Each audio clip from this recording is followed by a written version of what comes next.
Hello, my name is Emma. We're back with redesigning my old middle school OCs, part 2. Yay! If you don't know what we're doing here, I'm basically going to take my old OCs from middle school and give them a new life and a new storyline I've created for them. In that video, I redesigned Jane, Margot, and Emmett, along with a little rabbit named, I'm not kidding, Meme. A lot of you left suggestions on what I should rename him. I asked for suggestions, which I greatly appreciate, and I will touch on that later in the video, don't you worry. So, a quick overview and some housekeeping of these characters before we get started is needed. These three are time travelers and are all from a different time. Margot is from 2021, Jane is from 2006, and Emmett is from 1808. Some of you may notice if you watch the previous video that I've changed what time period Margot is from. She was originally from the same time as Jane, but I thought it would add more interest if she came from a completely different time, so I hope that doesn't bug you all too much. I won't keep you waiting anymore, let's jump into the new redesigns. So this video will be full of more secondary characters who would probably come in a little later in the story, but still will play an important part, don't worry. But there is one character in this video that will play a huge part in this story, and we'll go over him now. I am a person who doesn't make that many fantasy characters, as in non-human humanoid characters, or I guess like furries, I don't know. I know it's kind of surprising when you look at my art style, but I tend to be more down to earth with my character designs. I tend to lean towards characters that could actually look like real human beings, I guess. But this character is different, my friends. He is a redesign of a ghost character I made in middle school. I don't have a lot of memories of this ghost other than I liked drawing them, and they had an angsty backstory. I honestly don't even think he had a name, and I kind of abandoned him when I left 7th grade, so we're giving him a new life and a complete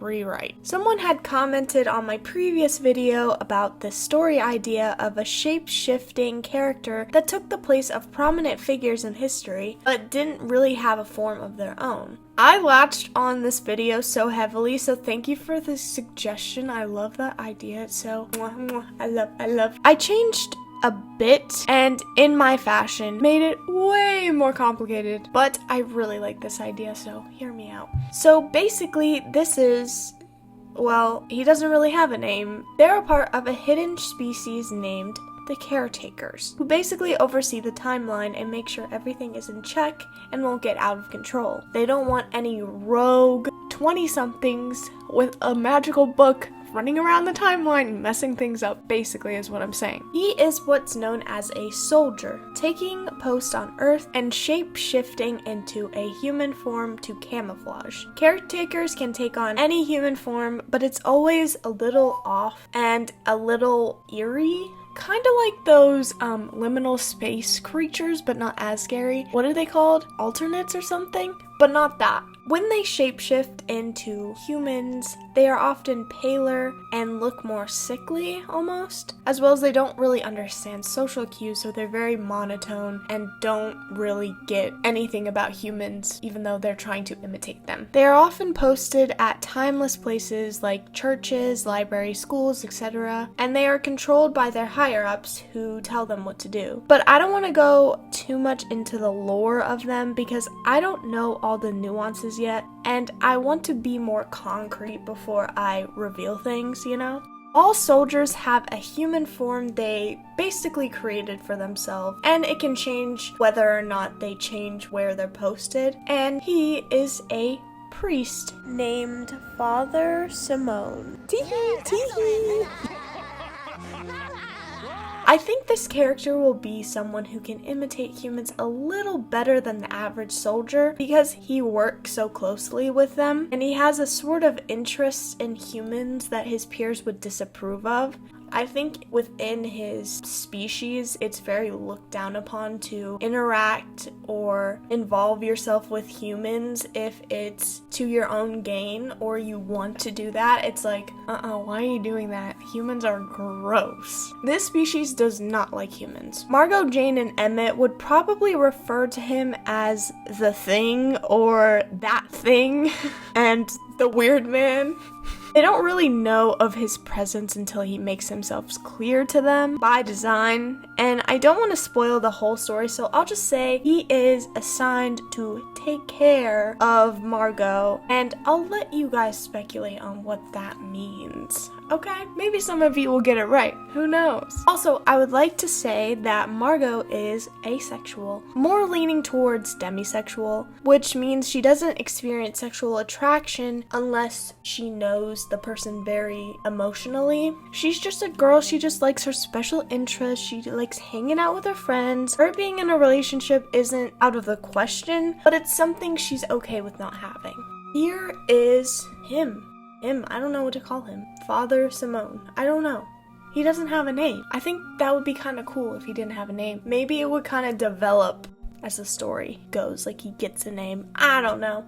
But he's very tall. He's like really tall, like scarily tall. I said I'd make a Tumblr sexy man. Does this count? My girl Pepper is back. She was one of my favorites. So Pepper and Sailor were more OCs I had in middle school. This was going into my digital art days when I was just learning and trying it out. IBS Paint, my finger, and my iPhone 5. That's the combination that made this. Thankfully, I have a lot of pictures of them because they're digital. Unfortunately, though, had to dig through my old middle school group chat to find these pictures, though, and it was not fun. It was not fun to do, not one bit. I mean, I knew I was cringe, but I forgot how cringe I was. I can't even think about it. Pepper was a nice girl, I guess, maybe a little bubbly, but she didn't have that much personality from what I remember. Nothing that stands out to me, which is accurate to the way I made characters. She was a clown, which didn't have that much weight on her character either, surprise, surprise, but she was a clown. There's that. So I wanted to add more diversity to this lineup. I did change her race. I don't think it was that necessary to make her exactly like the previous design. I mean, it wasn't that great. And we already got a blonde girl, so they're gonna look too similar. So we need more variety. Pepper is now from the year 1988. I just love that name. That's such a cute name. Oh, Pepper is such a cute name. Side tangent, I was so good at naming things in middle school. I don't know what happened to me, but I was on a naming roll because I can't do that anymore. I have such a hard time naming any of my characters. So Pepper works in the library that the time travel book is in, where either Margot or Jane found it. I'm not clear on that part yet. Bear with me. She likes reading to children and listening to music while putting away books. Her life is pretty mundane, and she would rather curl up with a romance novel than go out and do something with a friend or partner. So when the crew shows up, she is rather freaked out that everyone's from a different time. She does prove to be an integral part of the group, and they need her to come with them. I won't reveal why, but they need her to go with them. She's definitely gonna make friends with the girls though. Female friendships, love them. I did want to make her blonde, but I changed the color a little bit to make it a little more orangey almost. And I chose her main color to be pink since I think that's what it was originally. Plus, making all the girls be purple, blue, and pink was a really cute idea to me. I love when characters have distinct colors that they stick to. Honestly, I think it comes from Pinky Cooper. I'm not even joking, if anyone remembers that. Her and Margot get along really well because they are so similar, but Pepper is a bit older than Margot, so it's almost a familiar bond they share. You know, they're like this. They're like this. I also gave her a clown on her sweater to call back to her previous design being a clown. Also, I was really inspired by those really ugly sweaters from the 80s and 90s, but I would definitely wear these, 100%. I love shit like this. Here's Pepper. Isn't she cute? I wasn't sure about this design, but she's really grown on me, and I think she might be my favorite out of this video. Sailor was the other half to Pepper. And he was probably the first male character I made that I really fixated on. You know what I mean? I tend to do that. He was Pepper's love interest, and he wasn't in the circus. He was just a guy that was Pepper's childhood friend, I think. Do I have fanfic I wrote of them? Yes.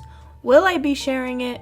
No. Oh, and I didn't mention that they are both French, or previously were French, because they're not anymore. Now they're just American.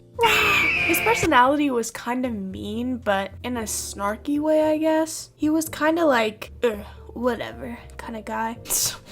In his new design, he is now from 1940 and is a part of the mafia of some kind. I don't know. I haven't researched this well, you can tell. I think it's because I haven't completely settled on this idea yet. I think there's other things he could be, but I'm going with mafia kind of feel right now. Might change. I try to make his body type beefier because I don't make beefy men that much. I draw the skinny boys, you know. But it is something I need to work on. So, you know, it's not great. It's not the greatest body I've ever drawn, but it's a step in the right direction. And he's gonna be covered by clothes anyway, so. I envisioned a trench coat and a fedora for sure. I guess he could also be a crooner. You gotta be right next to me for it to look real. You gotta be right next to me. You gotta be right next to me.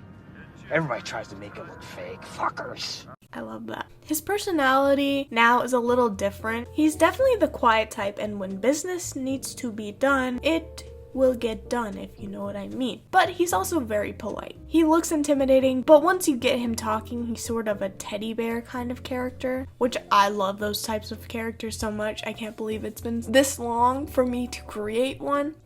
I think he'd look out for the group and take care of them when they bond, but I imagine Emmett is a little jelly of him. Wink, wonk. Won't mention the details of that. Here he is. I am normal. I am normal. I am normal. And finally, Edward O'Neill and Meme. He is a character that really doesn't have a previous version. I had scientist OCs, but none of them fit him at all, so he's just from scratch. He is from 1904 and is a mad scientist. His design is very much inspired by Frankenstein's monster. I'd like to imagine the sewn patches are him doing experiments on himself, so he's a little bit unhinged. He definitely fits all the mad scientist tropes for sure. I think he will be vital to the story because he knows time travel exists and has figured out his own way to use it. But he's not necessarily on anyone's side and does what's best for him, whatever that may be in the moment. The story is very much the crew versus the caretakers, since Margot, Jane, and Emmett really go against what is allowed within the timeline. But Ed falls somewhere in the middle of that. He could be on their side, but he is rather powerful, so the caretakers do respect him enough to have him on their side. It all depends. He is kind of, I was just about to say Joker-ish. Every poo-poo is pee-pee time. But not every pee-pee is poo-poo time. Huh? But I really don't want to say that. He's kind of, what's the word? Maniacal, maybe? I don't know. He's a crazy, wacky dude. I don't know. Now, for Meme, yes, we are keeping the name. Meme is Ed's experiment and is a talking rabbit. Meme stands for Monologued Extraction Mammalia Experimentation. I loved all your guys' suggestions. It was so cool that so many people commented to name this little guy, but I was so connected to this name, it was hard to latch onto another, as stupid as that may be. I imagine Meme is just as chaotic as Ed, if not more chaotic, but their dynamic is very much love-hate and they're always butting heads. But for the most part, Ed just won't put up with Meme's crap. Ed is definitely an outcast in his community. He used to be a renowned doctor in his time, but slowly turned to madness and isolated himself away to push push the limits of what he can do. I wanted him to be one of the shortest of the bunch to give him a gremlin vibe, you know? I also toyed with the idea of making him fully black and white to match that old movie aesthetic he kind of has, you know, like the Dr. Frankenstein black and white movie. I kind of wanted to emulate that, but it really didn't make sense along with everyone else, so I scrapped it. But I have thought about the idea of every time they time travel, the art style will change to match wherever they're from. So like if they went to Emmett's time, it may look like a painting. Whatever form of media was popular at that time, that's what the art style would look like. And I think that's an interesting idea. I might toy with that more. Let me know what you guys think about that. Here he is. Oh, I love him! Ah! I love him so much more than I thought I would. He's just a little guy. He's just a little baby. He doesn't have any money. And that's it for this video. I hope you guys enjoyed. I hope you guys liked it. If you want part 3, I don't know what I do. Maybe I just explain the lore or something. If you guys want that, let me know. I might go over some more old art in the future, maybe digital art. I do like doing that. I think it's fun. I also wanted to say, if you get a chance, if you're interested, please check out my oak doll video. I worked really hard on it, and I don't like to shout out my other work very much, but I feel like YouTube really didn't give it the reach. So if you could give it some love, I'd love you. Leave a comment on which character is your fave from this video, and if you have any ideas for them. And yeah, thanks for watching. Peace.